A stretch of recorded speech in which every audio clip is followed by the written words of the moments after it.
വന്നിട്ട് നല്ലൊരു top bottom സെറ്റാണ്. പ്യുവർ കോട്ടൺ, ജയ്പൂർ കോട്ടൺ കുർത്തിയാണ്. ഇതുപോലൊരു ചൈനീസ് കോളർ കൊടുത്തിട്ട് ഒരു വി പോലെ കൊടുത്തിട്ട് യോക്കിൽ ഇതുപോലെ നല്ല ഭംഗിയുള്ള എംബ്രോയിഡറി വർക്കൊക്കെ കൊടുത്തിട്ടുണ്ട്.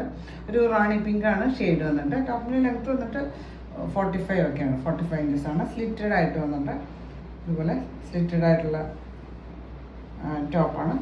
വിത്തൗട്ട് ലൈനിങ്ങിലാണ് ജയ്പൂരിൻ്റെ വരുന്നതെല്ലാം വിത്തൗട്ട് ലൈനിങ്ങിലാണ് വരെ. സ്ലീവിൻ്റെ ലെങ്ത്ത് വന്നിട്ട് 17 ഇഞ്ചസ് ഒക്കെയാണ്, 3/4 സ്ലീവ്. സ്ലീവിൻ്റെ എൻഡിലും ഇതുപോലെ ചെറിയൊരു എംബ്രോയിഡറി ഒക്കെ കൊടുത്തിട്ടുണ്ട്. ഇതുപോലെയാണ് യോക്കിലെ വർക്ക് വരിക കേട്ടോ. ഇതിന് ബോട്ടം വന്നിട്ടുള്ളത് ഇതുപോലൊരു സ്ട്രെയിറ്റ് പാൻറ്റാണ്. ഇതുപോലൊരു സ്ട്രെയിറ്റ് കട്ടിൽ ചെറിയൊരു കുറച്ചൊരു നല്ല വീതിയിലാണ് ഇൻ പോർഷൻസിൽ വന്നിട്ടുള്ളത്. 38 ഇഞ്ചസ് ഒക്കെയാണ് ടോപ്പിന് ബോട്ടത്തിന് ലെങ്ത്ത് വന്നിട്ട്. രണ്ട് സൈഡ് ഇലാസ്റ്റിക് ഇതുപോലെ ബേസ് ബാൻഡ് ഇലാസ്റ്റിക് വന്നിട്ട്. ഇതിന് സൈസ് അവൈലബിൾ ആയിട്ടുള്ളത് മീഡിയം ടു XXL ആണ്. മീഡിയം, ലാർജ് XL, XXL സൈസാണ് അവൈലബിൾ ആയിട്ടുള്ളത്. പ്രൈസ് വന്നിട്ട് 999 ആണ്, 999 പ്രൈസ്.